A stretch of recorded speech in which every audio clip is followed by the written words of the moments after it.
kubijanye n'ibiganiro hagati ya bene Burundi haherutse gushingwa itegeko ry'umukuru w'igihugu inimero 134 ryo kuwa 2023 Nyakanga uno mwaka rishinga umugwi w'igihugu ujejwe gukurikirana no kuringaniza ibiganiro hagati ya bene Burundi.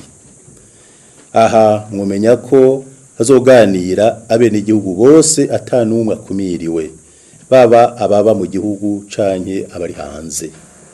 Uburundi n'ubw'abarundi bose kandi dusonere ko ari nabo batanga ubutegetsi nk'uko twavyemeranije mu masezerano ya Arusha n'ibwirizwa shingiro.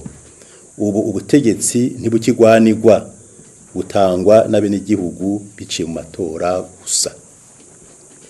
Ivyo biganiro bizobera mu gihugu cose, bikazoba vyerekeye ibibazo bijanye n'imibano, ivya politike, ivyo gutsimbataza amahoro n'umutekano, iterambere mu by'ubutunzi, kurabira hamwe biciye mu biganiro intambwe amasezerano yarusha ageze ko ibijanye n'ibwirizwa shingiro ry'igihugu hamwe n'amasezerano atandukanye yaba yo guhagarika intambara burundu, amasezerano y'ubumwe bw'abarundi n'ayandi. Ibibazo vyose tubishize imbere y'abarundi bose mu vyitegurire rero maze mutange inzira n'umuti bibereye mu kubitorera inyishu zirama.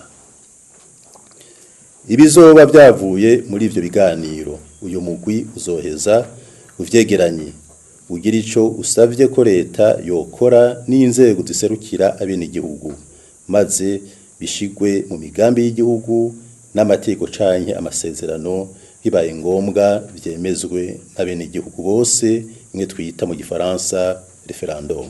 Gutyo ntihazasubire kwaduka utugwi tuyadukiza tugasubiza mu ihumbi abene igihugu mu kubitira kandi batadutumye. Uyo mugwi uhawe ikiringo c'amezi 6 gishobora kwisubirizwa. Uzoheza kandi ushikiriza icegeranyo umukuru w'igihugu uko amezi 3 arangiye. Nawe akoreshe ububasha ahabwa n'amategeko kugira ngo bishobotse bije mu ngiro. Ico cegeranyo kizoshikirizwa kandi inzego z'inama nshingamateka na nkenguzamateka.